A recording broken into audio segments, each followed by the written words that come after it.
মাধ্যমে মই গোটেই অসমবাসী ৰাইজক ধন্যবাদ জ্ঞাপন কৰিছোঁ। লগতে আপোনালোককো ধন্যবাদ জ্ঞাপন কৰিছোঁ যে আমাৰ এই পিছপৰা অঞ্চলত আপোনালোকে আজি আমাৰ ফলাফলটো প্ৰচাৰ কৰিবৰ কাৰণে আহিছে। আৰু লগতে মই সমূহ পৰীক্ষাৰ্থীলৈ যিসকল ছাত্ৰ ছাত্ৰীয়ে ভালকৈ উত্তীৰ্ণ হৈছে তেখেতসকলক মই ধন্যবাদ জ্ঞাপন কৰিছোঁ, শুভেচ্ছা জ্ঞাপন কৰিছোঁ। এতিয়া এইবাৰ প্ৰথমবাৰৰ বাবে আমাৰ নিজৰ নামত আমাৰ ছাত্ৰ ছাত্ৰীয়ে পৰীক্ষাত অৱতীৰ্ণ হৈছিলে। আমাৰ সৰ্বমুঠ ৩৯গৰাকী ছাত্ৰ ছাত্ৰীয়ে পৰীক্ষাত অৱতীৰ্ণ হৈছিলে। তাৰে আমাৰ ৩৯গৰাকী উত্তীৰ্ণ হৈছে। তাৰে আমাৰ ফাৰ্ষ্ট ডিভিজন আছে ১৩জন, আৰু আমাৰ ষ্টাৰ আছে এটা, ডিষ্টিংশ্যন আছে এটা, ছেকেণ্ড ডিভিজন আছে ২৬গৰাকী, আৰু থাৰ্ড ডিভিজন আছে এগৰাকী।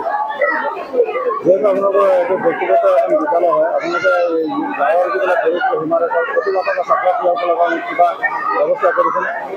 নিশ্চয়কৈ ইয়াত আপোনালোকে নিজেও গম পায়, যিসকল ছাত্ৰ ছাত্ৰী আমাৰ অভিভাৱকসকলে ভালকৈ প্ৰাইভেট বিদ্যালয়ত পঢ়াব পাৰিব, তেওঁলোক আমাতকৈ ডাঙৰ ডাঙৰ বিদ্যালয়তো লৈ যায়। যিহেতু আমাৰ এইটো একেবাৰে পিছপৰা অঞ্চল, এই অঞ্চলত আমি ইমান ভাল ষ্টুডেণ্ট বা ভাল তেনেকুৱা অভিভাৱক নাপাওঁ।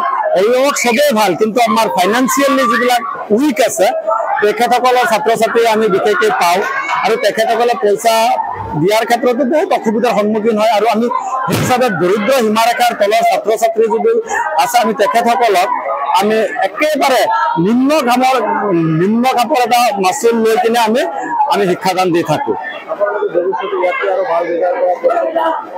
হয়, নিশ্চয়কৈ অহাবাৰলৈ আমাৰ ইয়াতকৈ আৰু বহু গুণে ভাল ৰিজাল্ট হ'ব বুলি মই আশাবাদী।